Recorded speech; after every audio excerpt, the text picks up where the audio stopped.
বন্ধুরা, কেমন আছো তোমরা সবাই? আশা করছি তোমরা সবাই অনেক ভালো আছো। তোমাদের অনেক শুভকামনায় আমরা কিন্তু অনেক ভালো আছি। তো বন্ধুরা, আজকে নতুন একটি দিন, নতুন একটি দুপুর, আজকে নতুন একটি রেসিপি নিয়ে তোমাদের সাথে চলে এলাম তোমাদেরকে শেয়ার করবো জন্য। তো আজকে আমি তোমাদেরকে কি রান্না করে দেখাবো সেটা কি তোমরা গেস করতে পারছো এই যে আইটেমগুলো দেখে? আচ্ছা চলো আমি বলিয়ে দিই। আজকে আমি তোমাদেরকে রান্না করে দেখাবো ডিম। দেখো, আমি কিন্তু ডিমগুলো সেদ্ধ করে নিয়েছি আগে থেকে, খুব ভালো করে ধুয়ে রেখেছি। আর আজকে আমি এই ডিমটা একটু অন্য স্টাইলে তোমাদেরকে রান্না করে দেখাবো। তার জন্য আমি এখানে নিয়েছি, দেখো এইভাবে একটু মোটা মোটা করে কেটে রেখেছি আলু, আর নিয়েছি পেঁয়াজ, আর এখানে কুচি করে রেখেছি রসুন। আর পুরো রান্নাটা আমি করবো কাঁচামরিচে, তার জন্য এগুলো কিন্তু আমি কাঁচামরিচটা ফেলে নিয়েছি। আর এখানে নিয়েছি টমেটো, যেহেতু আমার বাসায় টমেটো ছিল জন্য আমি ইউজ করছি। যদি তোমাদের কাছে টমেটো অ্যাভেলেবেল না থাকে তাহলে তোমরা এটাকে স্কিপ করতে পারো। আর দেখো, এই রান্নাটাতে আমি ফোড়ন ব্যবহার করব।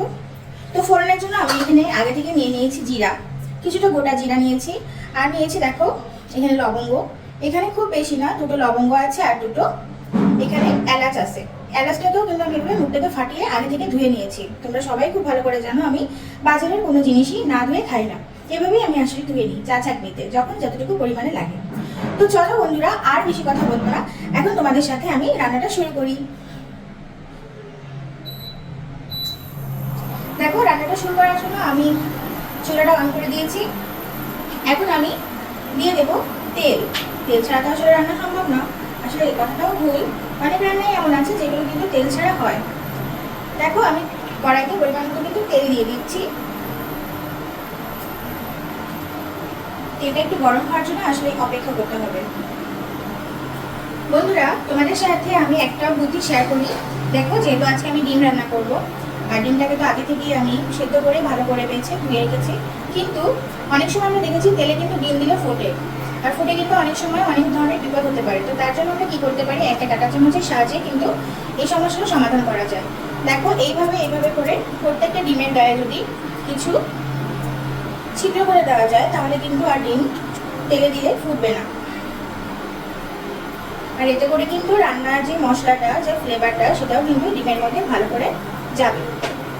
তো দেখো, আমি এইভাবে করে প্রত্যেকটা ডিমকে কিন্তু ছিদ্র করে নিয়েছি, আর এর মধ্যে কিন্তু তেলটাও আমার খুব ভালোভাবে গরম হয়ে গেছে। তো চলো এখন তেলের মধ্যে আস্তে আস্তে করে ডিমগুলো দিয়ে দিই।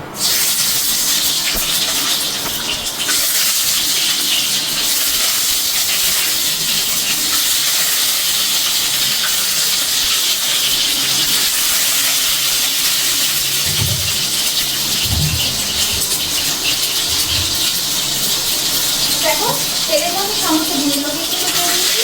এরপরে আমি ডিমগুলোকে সময় দিয়ে ভেজে নেব।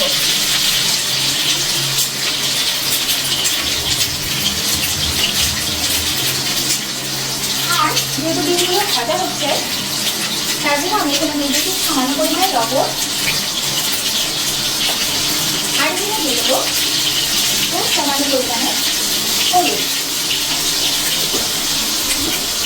একটু নেড়ে চেড়ে নেবো, এক সময় দেবো যেন ডিমটা ভালো করে ভাজা হয়। দেখো বন্ধুরা, ডিমগুলো কি সুন্দর করে লাল লাল করে ভাজা হয়ে গেল।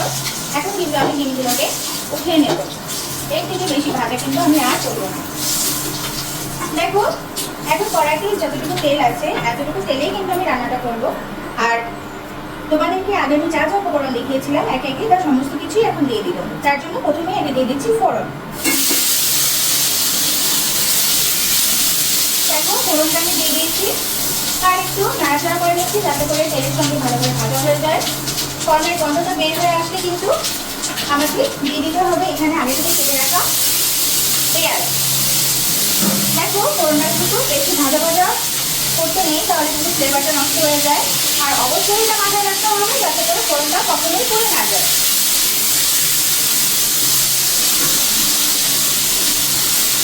পেঁয়াজগুলো দিয়ে দিচ্ছি। পেঁয়াজটাকে কিন্তু এইভাবে আমি একটু নাড়াচাড়া করে নিচ্ছি। অল্প একটু সময় এরকম নাড়াচাড়া করার পর আমি কিন্তু এবার দিয়ে দিচ্ছি কুচি করে রাখা রসুন।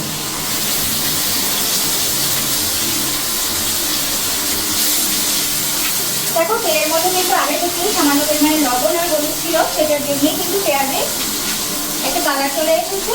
আর আগে থেকে থাকা লবণের জন্য কিন্তু পেঁয়াজটা ভালোভাবে নরম হয়ে ভাজা হয়ে যাবে। তো আমি আসলে এই পর্যায়ে এই পেঁয়াজ আর রসুনটাকে অল্প কিছু ভাজা হওয়ার জন্য আমি অপেক্ষা করবো। দেখো বন্ধুরা, পেঁয়াজ আর রসুনটা কিন্তু খুব ভালোভাবে কিন্তু ভাজা ভাজা হয়ে গেছে। এর থেকে আর বেশি আমি ভাজবো না। এই পর্যায়ে কিন্তু আমি দিয়ে দিচ্ছি আগে থেকে কেটে রাখা আলু। এর সাথেই আমি দিয়ে দিচ্ছি আগে থেকে চিড়ে রাখা ধুয়ে রাখা এই কাঁচামরিচ।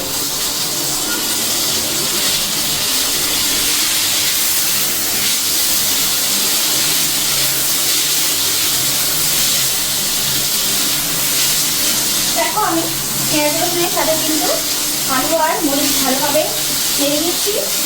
এখন বাকি যে উপকরণে রয়েছে টমেটো, এই টমেটোটাও কিন্তু আমি দিয়ে দেবো। তাই এবার একটু আমি সমস্ত উপকরণ ভালো করে ভাজা হওয়ার জন্য আবার অপেক্ষা করব।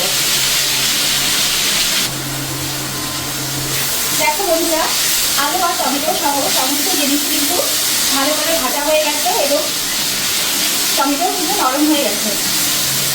তো এই পর্যায়ে আমি রান্নায় সামান্য কিছু মশলা ব্যবহার করব।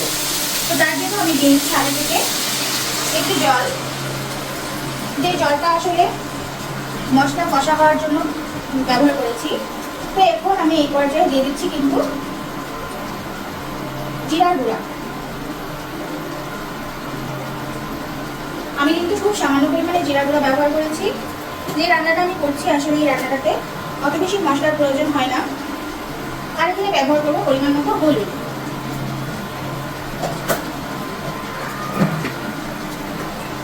ব্যবহার করবো পরিমাণ মতো লবণ।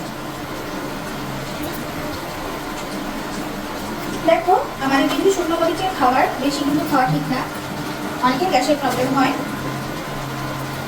এই জন্য আমি কিন্তু আজকে রান্নাটা একটু অন্যভাবে করেছি, কাঁচা মরিচ দিয়ে করেছি। এটা কিন্তু স্বাস্থ্যকর।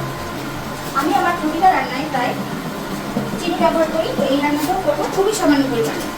এই চিনিটা কিন্তু একদমই অপশনাল, তোমরা চাইলে ব্যবহার করতে পারো, চাইলে কিন্তু তোমরা এটাকে স্কিপ করতে পারো। এখন যে সামান্য মশলাগুলো আমি ব্যবহার করলাম, এটার সঙ্গে আমি সবকিছু ভালোভাবে নেড়ে চেড়ে নেব আর অপেক্ষা করবো মশলার সাথে যেন সমস্ত উপকরণগুলো ভালোভাবে কষা হয়ে যায়। দেখো বন্ধুরা, আমার মশলাটা কিন্তু ভালোভাবে কষা হয়ে গেছে। এরপর আমি যেটা করবো, আগে থেকে ভেজে রাখা যে ডিমটা আমি দিয়ে দেবো। ডিমের সঙ্গে সমস্ত কিছু আমি ভালো করে মিশিয়ে নিচ্ছি। ব্যাস, এইবার আমি দিয়ে দেবো হচ্ছে ঝোলের জন্য পরিমাণ মতো জল।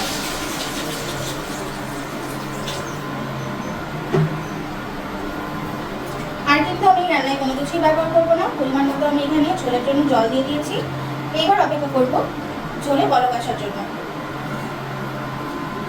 দেখো আমরা ডিমের রান্না বা ডিমের কোনো পদ বলতেই কিন্তু আমরা বুঝি যে একটা মাখো মাখো ব্যাপার বা কোনো মশলাদার কোনো কিছু, কিন্তু ডিমও কিন্তু খুব সহজভাবে রান্না করা যায় এভাবে। আর মশলা জাতীয় কোনো খাবার কিন্তু আমাদের একটু অ্যাভয়েড করে থাকাই ভালো, কারণ এখন সবারই হচ্ছে স্বাস্থ্য ঝুঁকি অনেক বেশি। যার জন্য কিন্তু আমি এভাবে খুব সহজভাবে রান্নাটা করেছি আজকের জন্য। তো দেখো বন্ধুরা, চুলার জালটাকে আমি যদি একটু বাড়িয়ে দিচ্ছি তাহলে অনেক তাড়াতাড়ি বলক এসে যাবে। তো অপেক্ষা করছি বলক আসার জন্য, তারপর তোমাদেরকে সমস্তটা দেখাবো।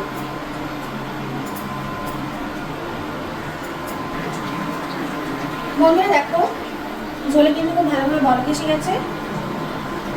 আর আমি কিন্তু এইভাবে আর একটু জাল করে রান্নাটাকে কিন্তু এখানেই শেষ করবো। এই হচ্ছে আমার রান্না আজকে, খুব সহজে ডিমের তরকারি।